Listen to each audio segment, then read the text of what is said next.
এক বাদ করবে না একদম। চলো ভালো, আমি আর করতেছি। তুমি যদি ইয়ার ই করতে 80 টাকা ওই ডাক্তার ফালতু বাদ করবে না একদম। ওই ডাক্তার যদি 80 টাকা হয় তাহলে কি দিয়ে আর কি হচ্ছে না? ওই ছোট ডাক্তার 80 টাকা দাম দেয়। আরে বড়টা লাও না 60 টাকা, ওটা লাও না 40 ওইটা তো টাকা। ডাব, এইগুলো তো দোমালা হয়ে গেছে। তোমার পর্দা হবে না, তুমি চলে যাবে। হ্যাঁ তো পড়তে হবে, চলে যাবে।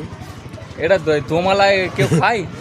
কে খায় না খায় তুমি খাবে, দোমালা অন্যজন খাবে। পুকুরে পড়ে থাকে গো, পুকুরে পড়ে আছে দোমালা। তুমি কুলুকে যাও না, ওই ডাবটা 80 টাকা বলতে কি ওরা বলবো? মাথা খারাপ করছে। ওই ওই ছোট ছোট ডাবগুলো বলে 80 টাকা, এই না 80 টাকা না, 80 টাকা না তো বলে তিনটে 200 টাকা। 40 টাকা করে। তুই ঝামেলা করে বলে গেছি। তা তোমাকে তো আমি বলতেছি ক টাকা করে বলবো তো? আমি তো বললাম দাম কত? যে একই দাম। তো তিনটে কত? 80 টাকা, তিনটে হলো 200 টাকা, একটা হলো 80 টাকা। তাহলে বলে একটা পিস 80 টাকা। কথা নাই। তো তো বলেছি তোমার পর্দা নেবে না, চলে 80 যাবে। টাকা এটা দাম। তোমাকে আমি বলেছি। এটা 40 টাকা দাম, বড় বড় ডাব খেয়ে আসছি। 80 টাকাটা ওই ছোট ডাবে, ছোট ডাব। হাসপাতালে গিয়ে কোনো কথা চলবে না।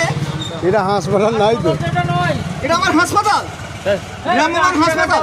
এটা 80 টাকাটা এইটুখানি মালা হবে। जो होगा वही होगा। তুই জিততি, হ্যাঁ আমি ওইটা 80 টাকার ডাব। আমি তোমার সাথে কথা বলিনি, আমার সাথে কথা বলুন, আমি তোমায় বলছি এটা 80 টাকার ডাব। আমার দাম তোমার, তুমি 2 টাকা বলে যেতে পারো। তুমি 2 তুমি টাকা এখানে বলে ভালো যেতে দোকান পারো। লেগেছে কেন? এরকম আমার করে পর্দা দাম? আমি দেবো। না বলি চাচা, তুমি কালকে তো 40 টাকা করে বিক্রি করলে। কালকে যা বেচেছি কালকে কথা ভুল যাও, আজকের কথা কও। ভাই হেসো আছে, মারবে বলতে হেসো বাড়ি। এগুলো বেশি বললে বেঁচে যাবে। হ্যাঁ, উল্টো পাল্টা দাম করলে হয়। আমরা তো দাম কিনতেই যাই। আমি জানি কারবালা থেকে ডাব নিলাম না, আমি জানি এনে ডাব নিয়ে যাইছে দেড়া আছে লোক এনে কাছ থেকে, মানে দাম বলতে গেলে হ্যাঁ 80 টাকা না। নেই চলে যাবে। আমার মায়ের সঙ্গে হয়ে গেছে। 90 টাকা লাও, দেখো